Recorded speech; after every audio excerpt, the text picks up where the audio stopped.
my friends. I am your host, Daniel Wilcox, and you're listening to episode number 30 of the Writer Share podcast. And it is Tuesday, the 28th of July, 2026, as I record this. In today's show, I'm going to be talking to the #1 Sunday Times bestselling romantasy author, Clare Sager, about her journey from self-publishing to becoming a #1 bestselling hybrid author, why originality is overrated, the volatility of having all your eggs in Amazon's basket, what it takes to succeed in romantasy, and much, much more. So please stick around for that. But before we get into all of that, here is my personal update. So as a reminder, every single week, my 7-day free Finish Your Draft course is available for anyone to download absolutely free over at danielwilcox.com/finish. This is a free course. 3 times I've said 3 now. This is a free course that you can sign up to in 7 days. Each day you're going to get a nugget of information about my top tips that took me from struggling author to managing to write over 70 books and get them published. There's also exercises in there as well, videos, with the aim of, by the end of that week, you will have the biggest tools in your arsenal to be able to crack on, finish that draft if you're struggling, finish that draft if you've never finished a draft before, and just carry you across that finish line. These are genuinely the lessons that I still use today in my own writing to make sure that I'm getting the words on the page, getting the stories out, and enjoying what I'm doing along the way, which I think is one of the most important things. In other news, I'm very much in the same position as last week in terms of moving house. If people are watching on YouTube, you can see there's some clutter and boxes and things behind. This isn't the worst room. This is the room I kept nice because I podcast in here. But I will be moving on Thursday. So there will be chaos. There will be all the typical stuff that comes with moving. That is very much consuming all of our attention at the minute, as well as working and getting all the stuff done. So not a whole lot to update you on. The 2 things I do have is the first one is I am very much also in the weeds of doing a bunch of website designs for authors. So if you are listening to this and you think you could benefit from having a professional author website designed and done, then head on over to danielwilcox.com and the link is /author-websites. Or you can find me on Readsy, where I'm on there picking up a bunch of work for different authors. I'm currently working on a horror author for a wonderful horror website for a wonderful horror author. I've just done a romantasy website. I've just done a fantasy website. I've also just done a sort of folk children's scary tale website. It's a lot of fun. So check that out. I'll put a link in the show notes. And the final thing, and this seems really, really early to be looking into this, but I've set it up. It's starting. You need to think about this stuff way ahead of time, is if you are someone who has a horror book or something that will benefit from being promoted over the Halloween period, I am doing a Halloween promotion similar to last year, in which I am gathering a lot of horror authors, horror publishers together, and we're going to do a big kind of everyone points towards one web page, books on discounted sale. Bam, let's promote this over Halloween. So last year I did it for the entire month. We had, I think, 20 authors and 27 books involved. We had people like J.D. Barker. We had people like Ian Rob Wright. We had Raw Dog Screaming Press get involved and put some books in there as well.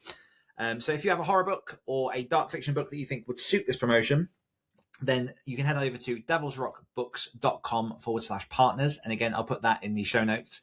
And there's a webpage there with all the information you'll need. An application, it is an application process, so that I can make sure we're getting the best of the best on that page. And we're giving the reader a professional experience during the October period. It will run from the 5th to the 11th of October.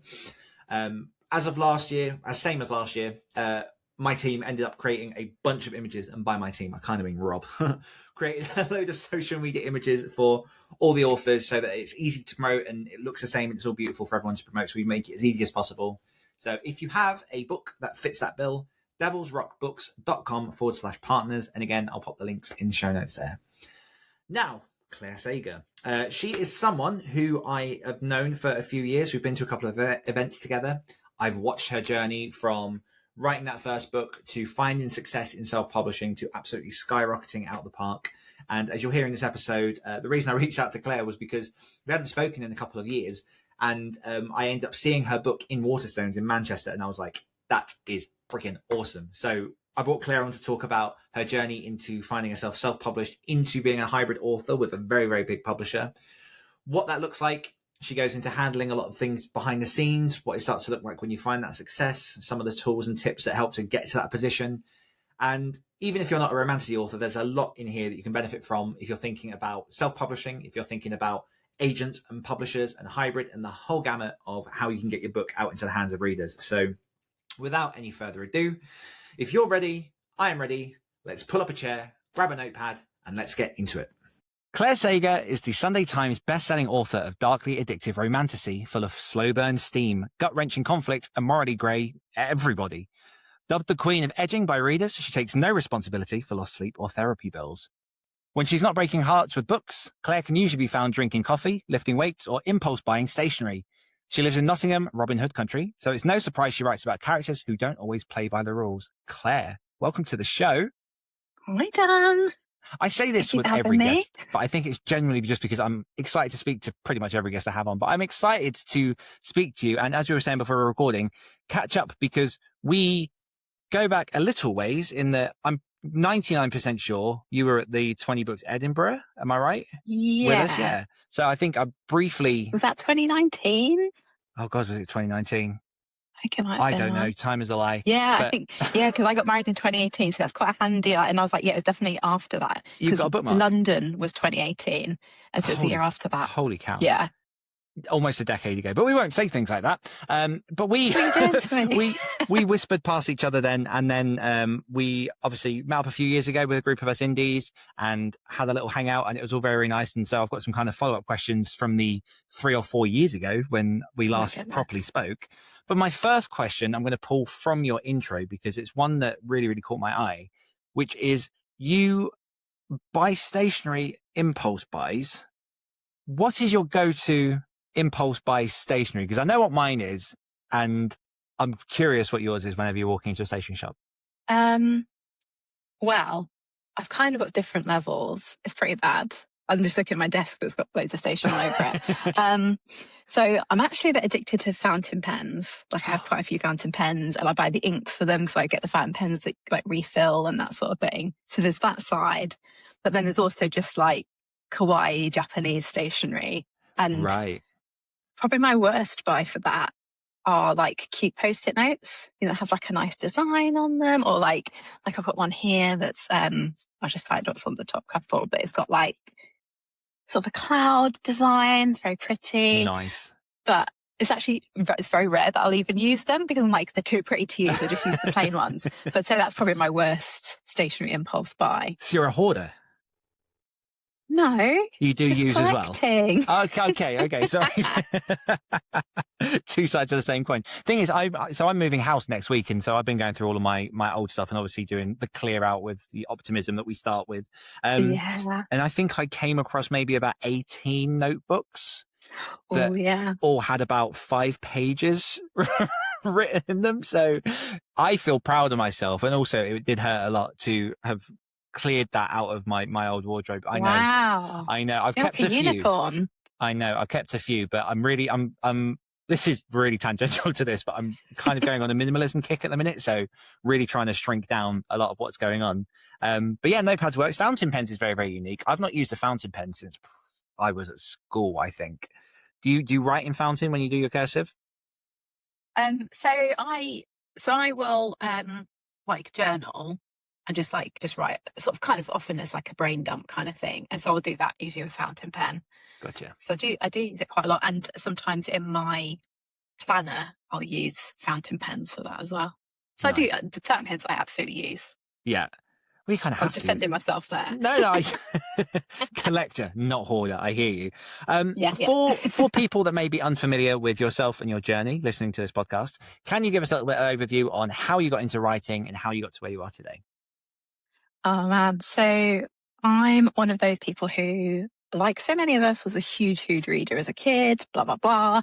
And like as soon as I realised that books don't just like magically appear, not plucked off trees or anything, they're written by people, I was like, oh, could I do that? Like, I'd love to do that. But I feel like when we were kids, authors were still kind of almost a bit of a mythical, untouchable species who were like over there and we're just the mere humans over here kind of thing. So that was definitely, it was more like, oh, that's a dream, not a thing I can count on doing, if that makes sense.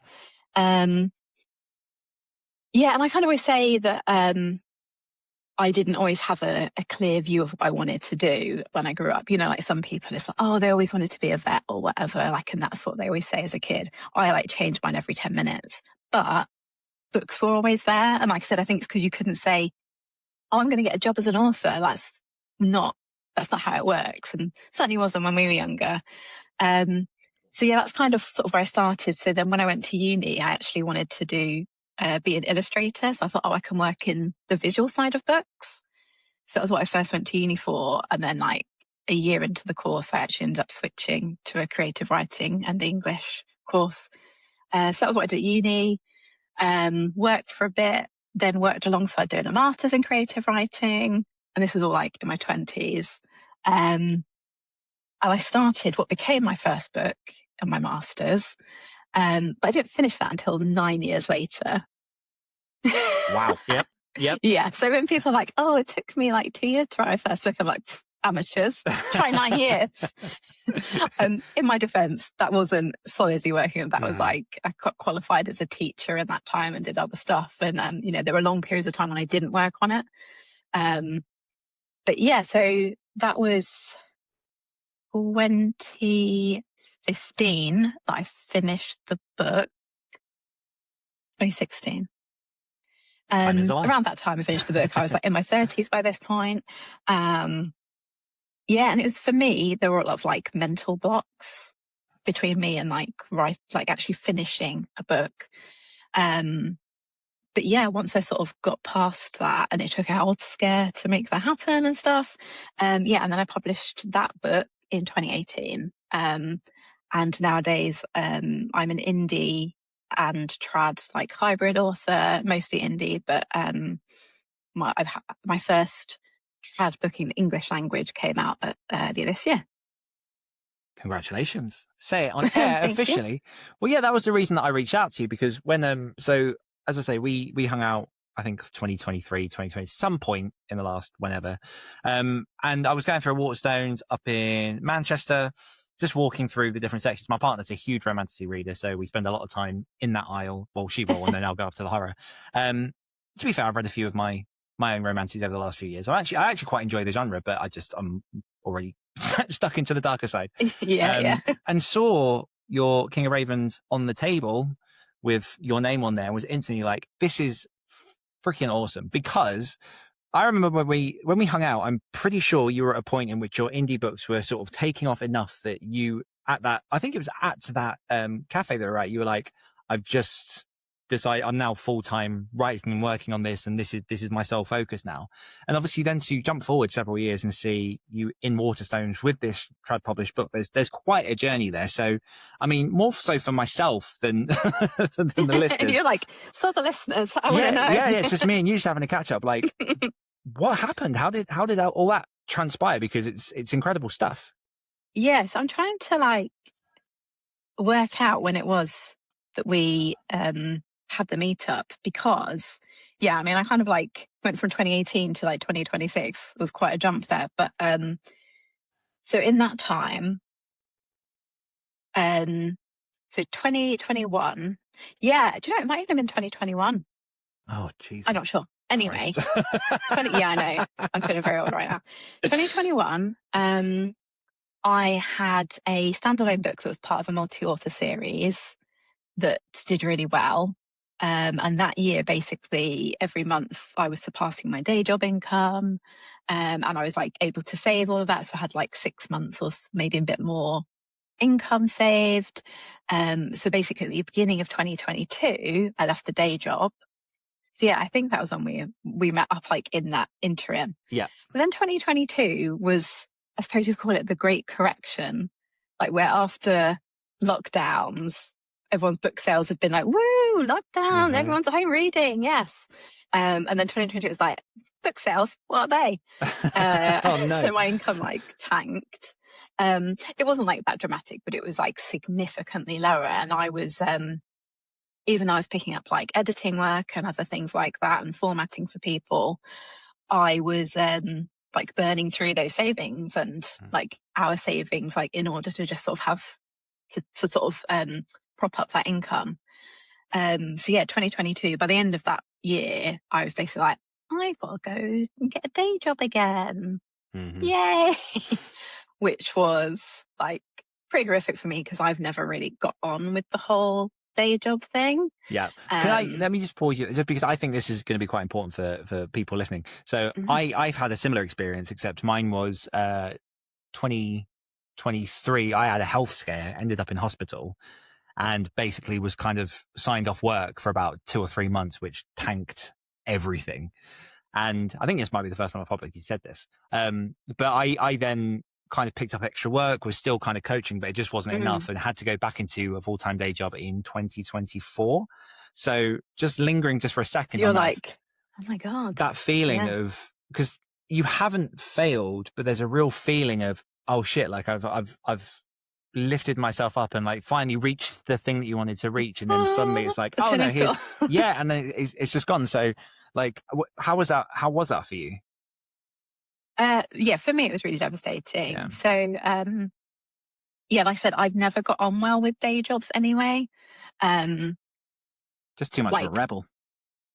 Clearly. Even though I don't look it. Yeah, just a lot of factors like neurodivergence and stuff like that, and like long-term health things. Like I'd often get in trouble for absence and things like that. For me, like being able to work from home was amazing because it removed a lot of those issues for me.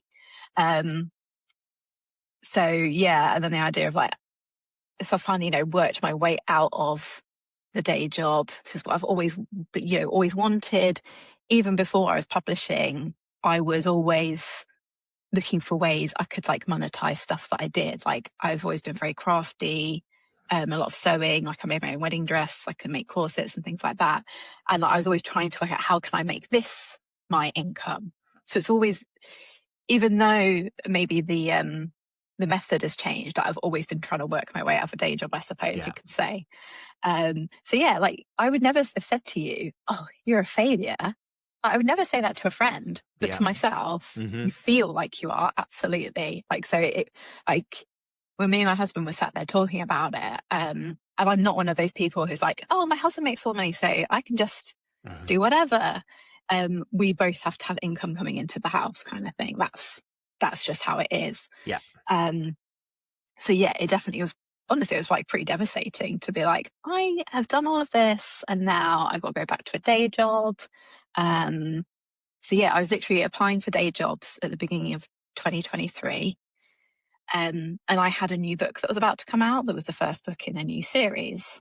So it's my spoiler alert, it's now my best-selling book, Kiss of Iron. And yeah, I'd written that book mostly over in the previous year. I'd written that in 2022, and I'd packed it full of like the juicy stuff and things like that. And I'd built on all the stuff I'd learned from the other series I'd written and the standalones that I'd written and things like that, as well as like drawing on the stuff that I did at uni and things. And that was coming out at the end of February 2023. And I was literally like filling out application forms and sending them off and things like that. And that book came out, towards the end of February. And rather than the usual thing you get with an indie book release, which is you can look at your KDP dashboard and you get the spike on launch month, and then it goes back down and you find a new plateau. This went up the following month. And I remember really vividly because it was our 5-year wedding anniversary that March, and we had gone on holiday to Antigua. And I was trying to be really good and trying to not like work, which was very difficult for me. But we would be on the beach and like looking at the KDP dashboard on my phone, and my husband would be like, what's it on today? Because it was like, I'm thinking at any point it's just going to drop. It's going to drop at some point. And it didn't. And that was where we're like, oh God, it's actually gone up today. And like, it was like finding this whole new level. And yeah, I had the graph for that whole book launch is not like any other graph that I'd had till that point. It found its audience. And although I'd done the initial push, it was like it had reached a critical mass. And then the people that it had found, the readers, were then doing the work. Yeah. Of like what we, we think of as organically marketing it to everybody else. And and then I tried to be cautious about it, because I suppose when you've seen that spike and crash previously, you don't want to be like counting any chickens too early or anything like that. But it was like, oh, this month I've earned more than I used to earn in my day job in a year. Like, what? How does that happen?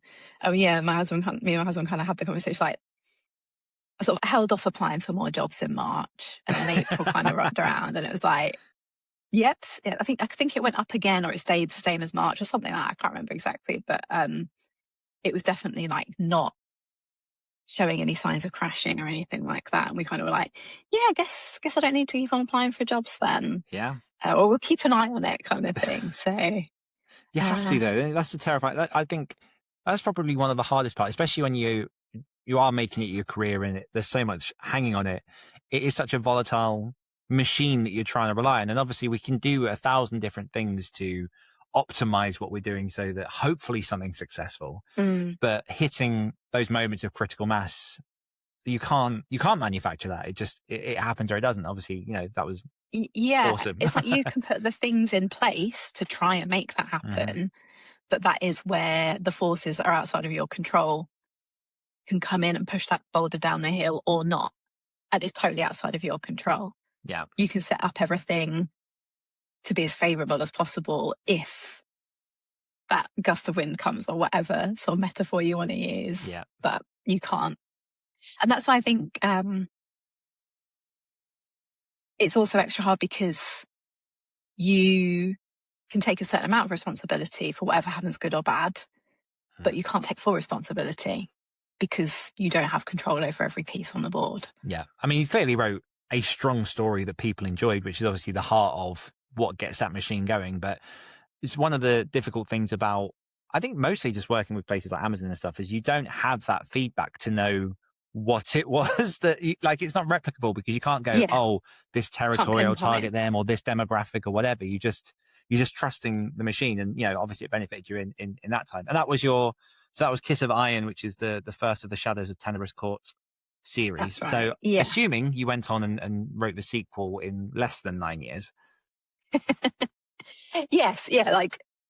So that, my very, very first book was 9 years, but then since then, it's like a year, 6 months, 3 months, it's definitely it was like that was a seal that needed to be broken kind of thing. And then once it was, I could just go, thank goodness for that. Another 9 years. I don't think so. Yeah. So talk us then, how did it come to the point that you went from indie into having this trad deal on King of Ravens? So after Kiss of Iron came out, I started getting approaches from translators, audiobook companies, and trad publishing, which was like a real when I looked up and saw an email pop into my inbox that was from an imprint I recognized, I was like, what the fuck? Kind of thing moment. I think I might have cried a little bit there. Was this also just before all of the AI emails that are going around at the minute? Because those, I've gotten so many of those where I'm like, but what if they are real? And they're not, but annoyingly, luckily for me at that time, was it's like mid 2023, so I want to say that's maybe been over the past year and a half or so. Those bastards. How many people have not bothered replying to something because they thought it was? So I started getting approaches, and I started working with an agent at that point. And I kind of always said to her that was 2023, I started working with my agent. And I said to her sort of from the start, when we had our initial do we want to work together meeting, I said, my long-term strategy is to be hybrid, because to me, it's almost like, it's not quite a loss leader because I don't want to make a loss on it, but it's like, even though per book I might not make as much money, I'm reaching an area of the market that I can't reach on my own. So it's worth it to get my book on a table in Waterstones, and hopefully rather than Danielle, who's reading it, will then go, oh my God, I really enjoyed that. Oh, wow, she's got all these other books. And then they come and read the rest of my catalogue, especially as my books are all in the same world. There are little connectors between the series and standalones and all that sort of thing. So yeah, it's kind of like a murder board with pins in it and string and everything. This is the Saberverse. Yes. Yeah. Dan's on his research. Of course I have. Come to this entry, I did. I wouldn't expect anything less. I know what you're like. Yeah, so that was all, again, part of that bigger strategy is that like, right, well, I want, if someone picks up Kiss of Iron, well, the main character in that is the sister of the main character in my Beneath Black Sail series. So, and they meet in that book. So there are all these just little threads where I'm like, if you're intrigued by that, you're now sucked into going to read that series. So yeah, it was all part of the strategy of wanting to eventually be a hybrid author. And also part of it is diversification as well. Like we were saying about that risk and that green times followed by the lean times. You know, we've all been through that. And that made me all the more keen to diversify my income. So again, like having, you know, if Amazon tomorrow did something, the kind of thing Amazon's prone to doing. Like, well, yeah, you know, a perfect example. I was speaking to an author friend last week, and I think the Audible, how they gauge credits and stuff is changing, and that's their entire strategy that they're having to reevaluate. Yeah, and I didn't like, even though I am in Kindle Unlimited with my indie books, I've tried to have the best of both worlds as much as I can. It's like keep my indie books, ebooks in KU, but with A Kiss of Iron, I've got audio books with Podium. I've got translations with trad publishers in other countries. I've done book box deals, like it was in the Bookish box, for example, and things like that. So I've tried to since that opportunity came to me of A Kiss of Iron, like hitting it. And, you know, I've been very fortunate that it's aligned with the rise of romantasy. Yeah. Sorry to everyone who's sick of hearing romantasy, but we're going to be diving into some of that, yeah. You know, I've benefited from that. So I've tried to like make hay while the sun shines and get my fingers into as many pies as possible, kind of thing, I suppose. Smart. I'm sorry, your question was how we got to the King of Ravens deal. So yeah, I always wanted to. I was like, wait, where did I start that ramble? Sorry. Yeah, so I always wanted to go hybrid, and it was about and people came asking about publishing Kiss of Iron, but none of the offers were ever going to be worth me giving up my rights for. It would have been different if people had offered me like print only deal, but they weren't. So I was like, no, because I'm quite happy over here paying for my mortgage. Thanks. Like, you got to offer me enough to make that worthwhile. Yeah. So once that series was finished, I started writing. I hadn't even started writing King of Ravens. I was still finishing that series actually when. You know, I don't know if I'm technically allowed to talk about this, but I'm gonna, because you said I'm a rebel, so we're going. There you go. So Fairyloot actually approached me as I was finishing the trilogy, the Shadows of Temperance Court trilogy, and were like, "Oh, you know, we're fans of your work," and I'm like, "You know who I am," and. We were just wondering if you had anything coming out in like this particular time period that we could consider for the box, their romantasy box, because they were just launching or had just launched their romantasy box. And I was like, yeah, I've got this book that's going to be coming out then. I hadn't planned for it to come out then, but if Fairyloot asks, you say yes, right? Yeah. Right, no brainer. Like, yeah, sure, I can do that. So I was like, yeah, I've got this book, and just gave them like a really like offhand pitch of King of Ravens in a couple of sentences, and they were like, "Oh, that sounds great. When can you send us some materials from it?" And I'm like, "Well, I've not even started it yet, but soon." Yeah. So I kind of just was like, "Yeah, we can do that at this point," and they're like, "Yep, that's great." Didn't really think too much of it, and then I started seeing in the bookseller that Fairyloot was going to be working with Transworld, which is part of part of Penguin Random House, on an imprint that they were collaborating on. And so me and my agent were like, okay, that now makes more sense. And essentially, it was that they were scoping me out for their imprint. So yeah, we had, it's kind of a bit convoluted, but we had kind of ended up submitting the initial chapters and outline and stuff that I'd prepared, like the synopsis I prepared. We had actually submitted up to some others. And then Fairyloot was like, yeah, no, it's because we want it for this. So so I ended up with Wayward TXF, as they're called, which is Transworld by Fairyloot kind of thing. So that's who I'm with in the UK. And then we didn't find anyone in the US. And then weirdly, I was just randomly on holiday a couple of months later or a few months later, and I get a call from an email from my agent saying, oh, somebody at Forever has sent me a really nice email about you, asking what you're working on, what you've got coming out, because she's a fan of your books. So I'm going to send her King of Ravens. Is that okay? I'm like, yeah. So we ended up with Forever, which is a Hachette imprint over in the US. Amazing. So that was kind of, it was, I kind of want to almost say it was lucky, but my friends would remind me that that's quite dismissive. The fact that I'd put in the groundwork that put me in the right place to get lucky. Yeah. What's the phrase, the harder I work, the luckier I get? Yeah. Yeah. Very true. Yeah. And more strategic you work, I would say as well. Oh, for sure. What would you, so I'm just thinking about, obviously, you know, you got into a position in which you were turning down agents, you were turning down offers, which is a place that obviously a lot of people would love to be. But I think it's worth just, what was your thought process going through those offers and getting to the point you say no? Because I think so many authors are very, very quick to grab it because it's that gravitas of, you know, it's more about, oh, someone wants me rather than, is this the right deal? So what were some of the things Am I even really any good at this kind of, you know, it's that validation? That validation, yeah, for sure. But what was your kind of take in looking at those deals and saying no to some of them? It was looking at what are they offering me and what am I already doing on my own. That was the big part of it. So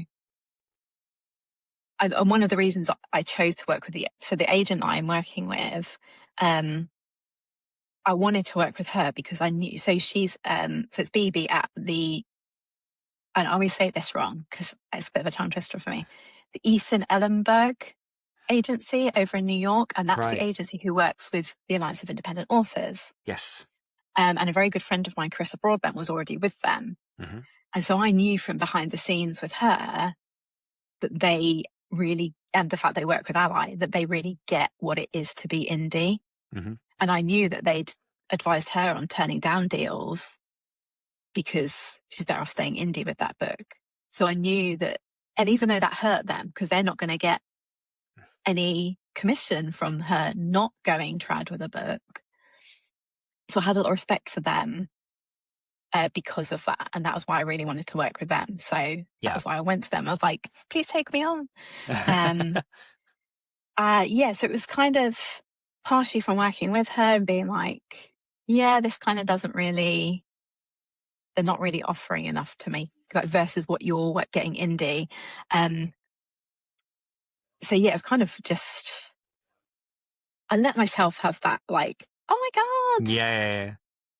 This, like I said, when that email came through, and I actually like burst into tears because it was like, it's an imprint that I'd had books on my shelf from as a kid that my dad had. Like, my dad was always a big fantasy and sci-fi reader, and like, this is an imprint that's published really well-known authors. Like, I remembered seeing that logo on the shelf as a kid. So like the psychological aspect of that, I let myself have that moment of like having the emotional response and the excitement. And, you know, I took a meeting with the editor and all that sort of thing, but I then didn't base my answer on that emotional response. Yeah. Well, like you say, you had the foundation to, no, absolutely. But having that foundation, having that kind of like background, I think that's probably one of the benefits of finding success in indie, prepares you a bit more for that rather than, you know, because there are obviously a lot of struggling indie authors who will then get potentially those offers, and it's a bit of a different thought process to figure out what they want to do. But I did want to swing around to, you obviously mentioned the rise of romantasy within this, and romantasy has become such a huge genre I've literally never said genre in my life, a huge genre over the last few years. And, you know, there are a few sort of pivotal books that have sprung that rise. And I think from things that I'm seeing, not in that sphere, that I still see romance as one of the most hungry bases. I see thriller as one of the most hungry bases, and romantasy has definitely slipped in there as well. What is it about? Firstly, for readers who might be, for listeners unfamiliar with, what is romantasy? And also, why do you think it's had this ascension over the last few years and this success? Oh, that's two big questions. Give me just like one word answers. oh, come on, Dad. You know me. I can't do one word answers. Save my life. That's why my books are so thick. There you go. What is romantasy? I would say that's an interesting question. I'm not going to get too like geeked out about it because I really could. It's interesting because it's a term that has sprung up over the past, like has become really popular, let's say, over the past 2 or 3 years. Its definition has also been in flux, because you can ask 3 different people and they'll give you 3 different definitions of what romantasy is. So I will say it's used often as like an umbrella term for anything that combines fantasy with a strong romance plot. So I'm not talking like Lord of the Rings, where Aragorn and Arwen the ultimate romantasy. That's it's like yep. Tolkien was writing romantasy, guys. You heard it here first. Like that is not a strong enough romance thread to make it count. There is also a bit of a debate still going on about whether or not romantasy needs a happily ever after, like romance does. I would say that you'd find that the vast majority of readers are expecting one, though. So if you're out there saying it doesn't need one, good luck to you. That's all I'm going to say. If you're going to write an epic 7-book romantasy series and not give them an HVA at the end, good luck to you. That's all I'm going to say. I'm not going to be defending you from the pitchforks. That was so diplomatic. So yeah, it is like it is kind of like in flux as to what the exact definition is. And as for why, that kind of brings me into why I think it's really taken off. And I think that's because people have been looking for it for years, but haven't been able to find it, or have only been able to find it in like odd books here and there that aren't necessarily clearly signposted as what they're looking for. And what I mean by that is, like in my own example, because like I said, my dad used to read fantasy and sci-fi, so I kind of picked up adult fantasy books, or sort of like borderline YA adult fantasy books quite early on, and probably before I should have been reading them, as well as reading the, you know, children's and YA fantasy, like from the school library or whatever. So I was reading fantasy from quite an early age, and I noticed, so the majority of the stories were from a male point of view. The main character was a guy. You might get like a gang of 5, and like there's the token woman amongst that 5, but she is a token woman and she probably needs rescuing at some point, and she probably ends up being the prize that the main guy wins, blah, blah, blah, all of that stuff. So that was what I was reading. I was like, oh, come on, I want some fantasy where I can see myself more. Because that's, I think, ultimately what we're often looking for, is either a new experience or at least a new experience where we can see some part of ourselves in there. So I was looking for that, and I always remember that the school librarian, when I was just entered secondary school, so I was about 12, gave me Tamora Pierce's Song of the Lioness series to start. And that was female main character. It's kind of probably middle grade to YA-ish. I'd say it's like lower YA probably. She pretends to be a guy so she can go to night school, and I don't mean school at night time. I mean school to become a knight. Very important for audio format, to clarify that one. Because she wants to do that. She doesn't want to go off and be, I think it's like an alchemist or something. That's the other part. I can't remember exactly off the top of my head. And there's she has some romance with a guy in it. She has her first period in it and all of this sort of thing. And you can imagine, it's a 12-year-old girl. That is like that blew my mind because she was having fantasy adventures and kicking ass and encountering magic and all of this stuff. But she was also and over the course of the series, she becomes a young woman.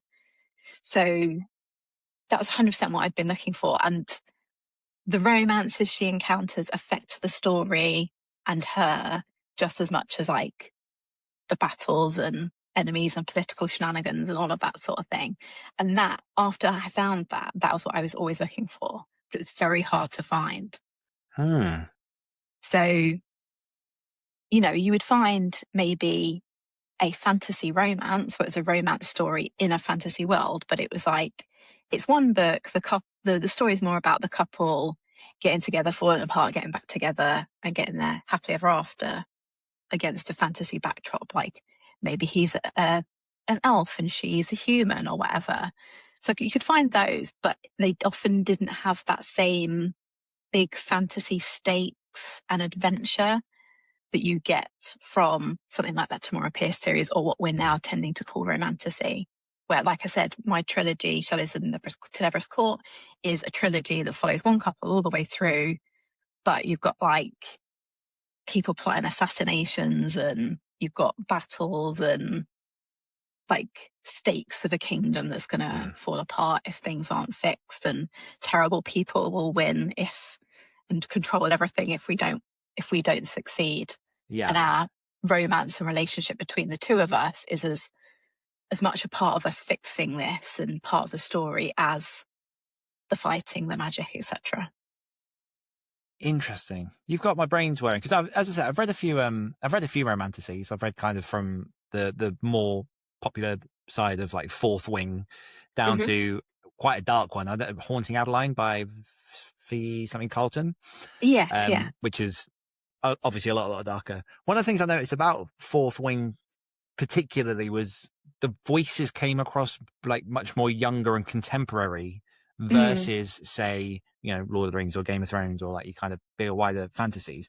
Is that generally a trope that carries through, that kind of more, it's almost playing to a modern audience with that fantasy setting? Yeah, I would say some of the super popular ones you do see that with, like From Blood and Ash as well. Yeah. Like some people have criticized it for being too contemporary.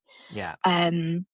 But I would say like you get a bit more of there is a spectrum in that, I think, within the genre. Like you do, it's quite interesting because like when I meet up with other romantasy authors, like if I go to an event or something, and some people have come in from the probably like contemporary romance side, whereas other people like me have come in from the fantasy side. So you do get, I think, a bit of a range. But I do think a lot of the most like blockbuster books in the genre, definitely not the Lord of the Rings end of the spectrum, are definitely more towards a slightly more contemporary and also more like idiosyncratic, like very like in character voice. I'd say that's a much more solid factor than necessarily it being more contemporary. Yes. So I started writing first person with a couple of my standalones, like I said about the multi-author book that I wrote, multi-author series book. That was my first person book. And then I was like, oh, I'm actually really enjoying this. And I've stayed with first person ever since. And yeah, it lets me put a lot more of the character voice and kind of the in-world voice as well. You know, you have to think about what are these people's swear words going to be, or you know, if they have anything, you know, like instead of saying God, they're saying something else, or making reference to, so, well, they're not going to talk about this. I have to really think about what their equivalent would be in their world and things like that. So yeah, definitely like in character, in world voice and first person is a lot more common in romantasy. Not exclusively, but a lot more common than I think you've seen in most fantasy. So what then are the challenges in writing romantasy nowadays? Because I can imagine with such an explosion of a genre that you have that kind of, imposter syndrome is the wrong word, but you know, it might already feel like a lot of the ideas are done. You know, it's a very, very competitive genre. So what are the challenges for new authors who might be listening to this and thinking like they're either writing or starting their first romantasy, or they're thinking of a genre like this? Yeah, I think you're 100% right. Like it is I think, several years ago we saw indie in general saying the whole market is so concentrated. You can't do the was it Chris Fox thing of finding an empty, hungry niche. Like, you can't do that anymore in indie in general. And people were saying that 5 years ago. Romantasy is like almost like a microcosm of that, I think, because it is so many. I try not to be a dick here, but it does make me roll my eyes a little bit when I see people like, oh, romantasy is the next big thing. I'm going to write a romantasy. Have you ever read a romantasy? No. Oh, no. Do you even like romance? No. I really look down on romance. Anyway, that's me. That's me going off one. But you see people who have no. Sorry? Trend chasers. Exactly. Yeah. And there's nothing wrong with like chasing a trend, but I think if you have no respect or love for the thing you're chasing, you're kind of torturing yourself as much as anybody else. Yeah. But there are absolutely like new romantasy authors out there who are breaking out. For example, like Direbound by Sable Sorensen came out last year. That's actually two authors who write together, and they hit it out of the park.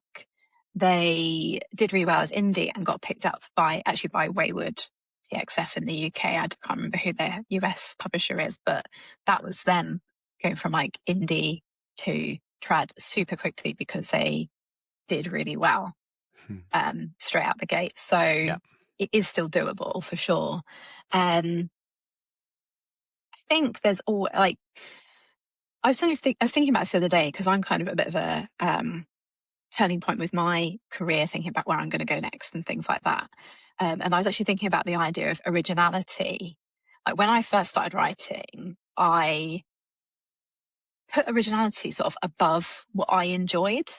And that was actually a big mistake. So I think that's what I would say to new authors. I'm not saying like just copy other people because that's shit as well. But originality actually isn't the most important thing. We've all heard the thing about, yes, blah has been written, but it's never been written by you. And that's like absolutely true. I totally stand by that. But also a big lesson that I've learned over the past, 8 years since I started publishing is that, to quote Dr. Jennifer Lynn Barnes, reading or storytelling is a pleasure technology. So it's there for people to enjoy, and we kind of can lose sight of that as we're just like, oh, well, this has been done, and this has been done. So I can't do any of those things. I've got to go over here and do this thing that's completely brand new. And you kind of put that ahead of, it's a bit like when people go, oh, I'm going to write this book that doesn't have a happily ever after. It's like, yeah, the reason it's not been done is because that's not what people come here to enjoy and sort of experience.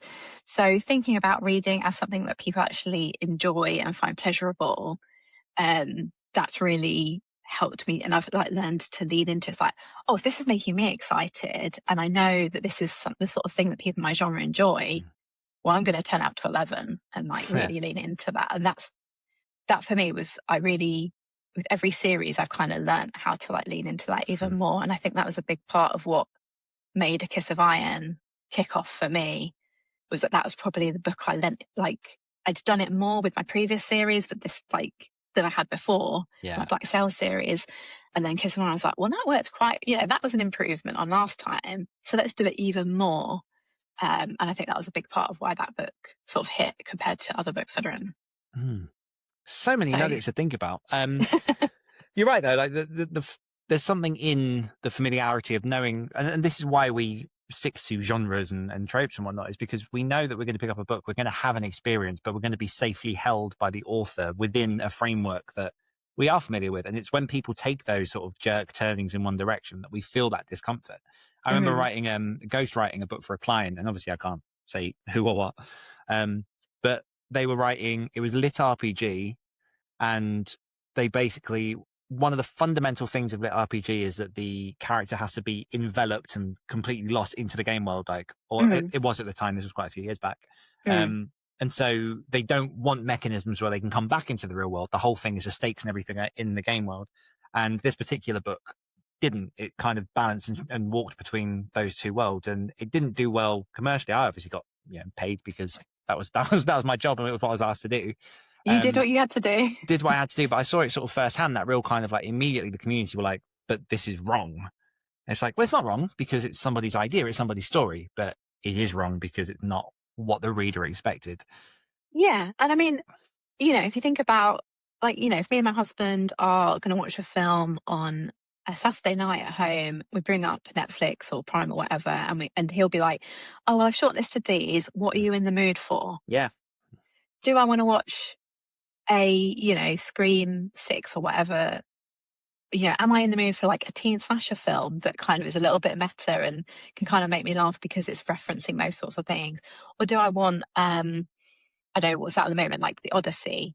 Yeah. Those are completely different experiences. I like them both. That's both the sort of film I absolutely want to watch. But what am I in the mood for? And therefore, what am I looking for as an experience out of that story? And it's exactly the same with books. And that's why if I'm going to a romance or a romantasy, I do want to end happily ever after. That's what I'm going to it for. Mm-hmm. But it's how we get there. I want the excitement and the like, oh no, the stakes of how are we going to get there? Who's going to die along the way if it's romantasy? You know, what are going to be the challenges they overcome along the way? And the moments of worry where I almost forget that things might all end up, you know, things could all end up badly. It's like, oh no, it's okay. I know I'm safe. However bad things get, I know I'm getting that at the end. Mm-hmm. And I think in storytelling as well, more widely, we go to storytelling because we're looking for a certain sense of order, because the real world does not have a sense of order, Mm-hmm. although there's cause and effect. You know, karma is a lovely idea, but I think we've all seen times when karma does not influence the outcome of something. Whereas story, there is ultimately, unless you're writing some horror, highfalutin... I would even say there is like even horror has there's structure, an order and a structure to it, even though it's a different outcome at the end. There's still an order and a structure to it. In real life, you don't get that, and that's what we come to story for. Is that there has to be some sense. It makes some sense of the world. Whether the sense at the end is that, you know what, people are actually really shit and everything's going to end up badly anyway. But never mind, it's okay. That was a fun story, wasn't it? Yeah. Like, even if that's the outcome, you still come into story for some sense of order that you don't get in the real world because there is no one pulling the strings in the real world. Yeah. We mentioned as well, obviously, all of these books are in the Saberverse, and there's a number of books now. I was looking on your website. It's quite expansive at this point. When setting out and starting world building with Saberverse, was Saberverse kind of already in your mind with that first book, or was it kind of from the book you then built the realm upon which the other books are now set? It definitely sort of happened along the way. When I was writing that first book, A Thief and Gentleman, which I actually unpublished a few years ago, when I was writing that, I just had a vague idea that different parts of the world would have different magic systems, a bit like different parts of the world sort of have different religion. So my like magic is tied to religion. So I knew that even though this story has this type of magic system, I could write something else in the same world that would have a different magic system because it could be a different part of the world. That was kind of the extent of what I'd really thought about for the wider world. And I didn't necessarily have a plan that I was going to write other stories in the world. So yeah, I wrote those first two books, and then I was like, I want to write a pirate series now. So I did those that are based on a completely different part of the world. Yeah, like I said, have a different magic system and so on. So I hadn't planned that. When I was younger, I used to think I have to Tolkien this shit. Like, I've got to have the entire world. That's a t-shirt. I love it. Yeah, got to Tolkien this shit. Only for fantasy authors, I'm afraid, that one. Yeah, I was like, I've got to have a full map. I've got to know every single culture. I've got to have a language. You've got to have a language with its own alphabet. I've got to know like every major event in history, every king, queen, monarch, emperor, whatever that's been. And I tried doing that when I was younger, and I sucked the excitement out of the whole thing for myself because I thought I had to do all of that before I could write the story. So I kind of almost in some ways swung the other way and just had like almost like a few tentpole events that I just needed to know the history that impacted my story. So that was what I sort of shifted to doing. And the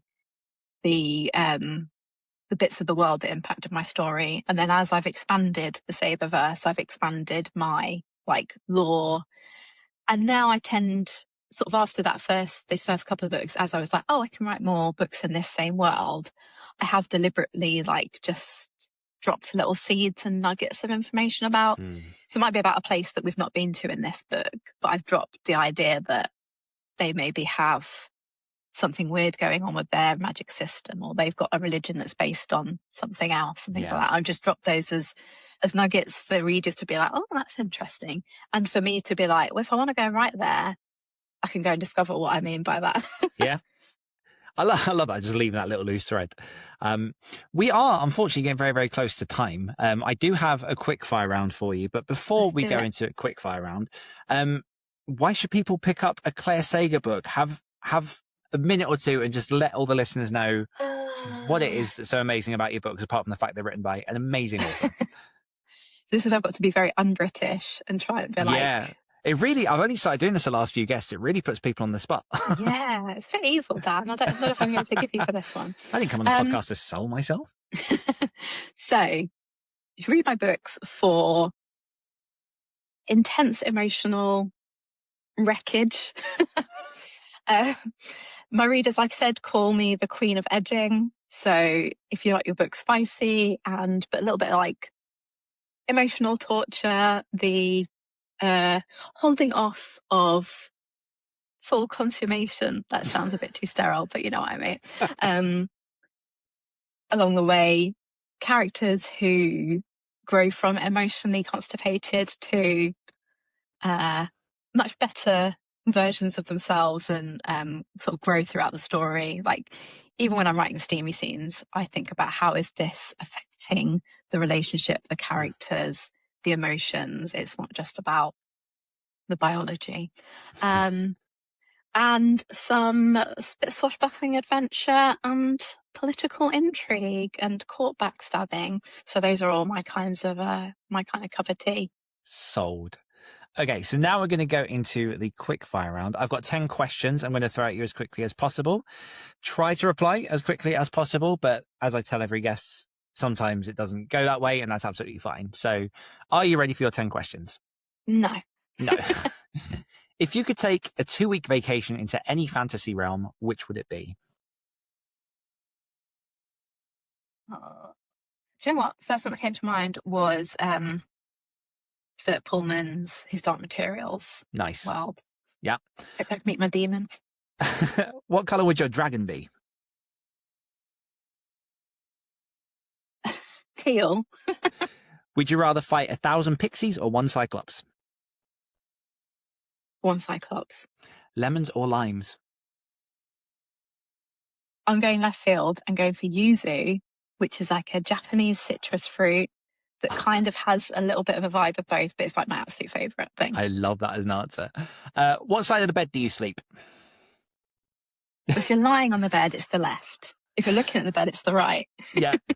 Do you prefer reading ebook, physical books, or audiobooks? Ebook. Who's your favourite pirate? Anne Bonny. What's your worst habit? Not being succinct. What time are you least creative? At 5 p.m. any day. Fair. That's snooze time anyway. And what one book would you recommend above all others, excluding your own? Instantly forgets every single book she's ever read. It's a weird magical power that happens. Whenever anyone asks me for a recommendation, I'm like, what are books? Yeah.